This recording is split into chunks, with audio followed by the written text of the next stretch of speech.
Welcome back on this 9 videos on focusing on all aspects of study skills. Full credits to the team at Crash Course and Thomas Frank by creating such an amazing series on study skills, which enabled me to create this beautiful and powerful mind map for you when it comes to reading assignments, which is our focus for today. If you've ever struggled with reading assignments given to you by your teacher or lecturer, then this video summary might just be the one for you. If you're new here, my name is Hugo. I'm a doctor and a pharmacist working in New Zealand, and I'm a study coach at Study Smarter Academy. Along the way, we'll also sprinkle in some tips that helped me on my own study journey and also my students at Study Smarter Academy. We've got lots to cover, so let's dive right into this. So first of all, we're going to cover the groups of reading assignments. What is this? What is that? And we're going to talk about the reading hierarchy, the 3 things that you should be doing. And then we're going to talk about this method right here that is commonly known but a modified version of it. And then we're going to touch a little bit about speed reading, whether or not you should be trying to learn this as well. Let's dive right into the first one, which is the groups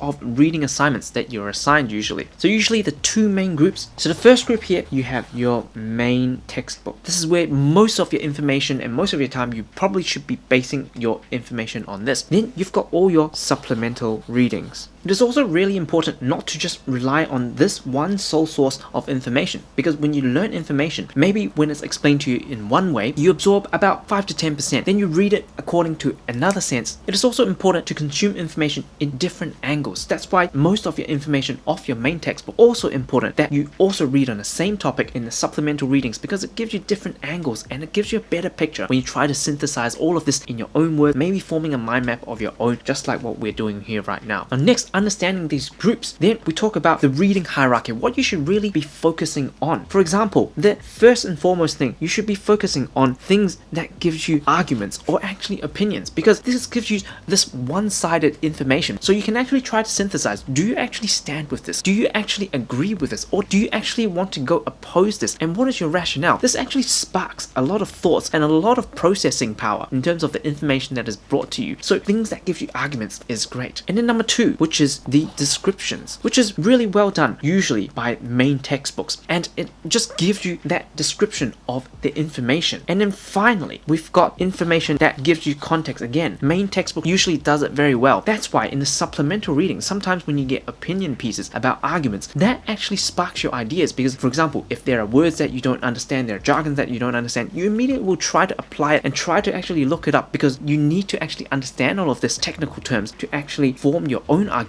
on this argument, if you will. And next, we're going to talk about this hugely popular and wide known method, which is the SQ3R method. And if you don't know already, this is also covered in one of our other videos and covered it in Matt DiMaio's very hugely viral video on how to absorb textbook like a sponge. Check out the video. We're going to talk about this modified SQ3R method that you can try to use as well and see which one works better for you. So particularly when it comes to reading textbook, you don't just want to read it cover to cover, because you're not going to absorb a lot of information. We need to be as active as possible. Even reading is not the best way. When you go and read, you want to try and prime your brain to actually go and read it. Ask questions. This is actually a framework to engage yourself much more when it comes to reading information off main textbooks. First, we talk about surveying, which is the first part of reading the book. For example, you've got the book of clinical medicine. You want to flick through these. That's it, particular pictures that you want to go through. And then what kind of tables are there in this book? Also, what kind of diagrams is that? And also,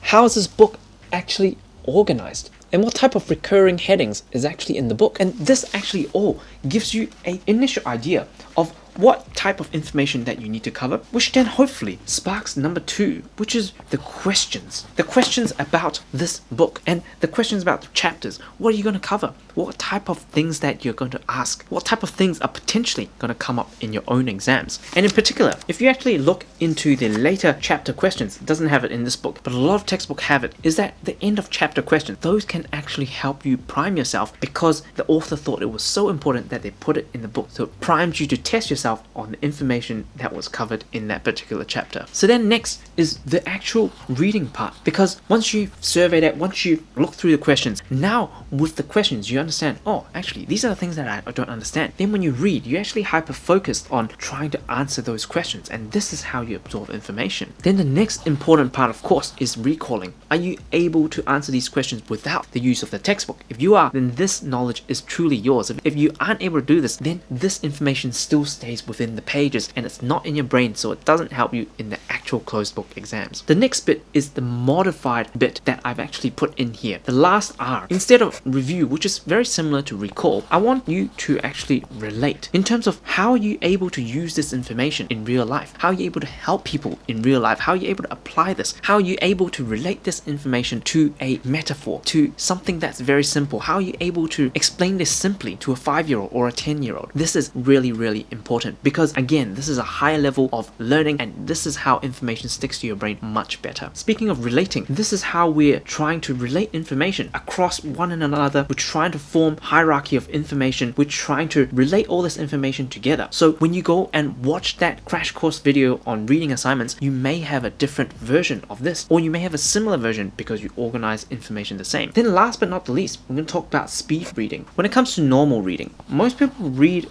at around 250 words per minute, and some speed reading courses boast their speed reading, and some speed reading courses actually try to raise this to much higher, 1,000, even up to 2,000 words per minute. In theory, if you're able to read 10 times quicker, are you able to learn 10 times quicker? I'm still highly doubtful of this, and in the crash course video, they do explain why this isn't the case. When you read 10 times quicker, you're not able to learn 10 times quicker because the learning process is very different from just absorbing information into your brain. Because you need to understand, when information comes into your brain, it firstly goes into your working memory, and you only have a very limited time to actually process this, to put this in your long-term memory. At any one time, you only have 4 to 7 slots of working memory to work with, and if you bombard all of your working memory with 2,000 word per minute pace with information, these poor little slots of information right here is not able to efficiently translate all of that information into meaningful sentences and concepts and facts into your memory. And so all of this information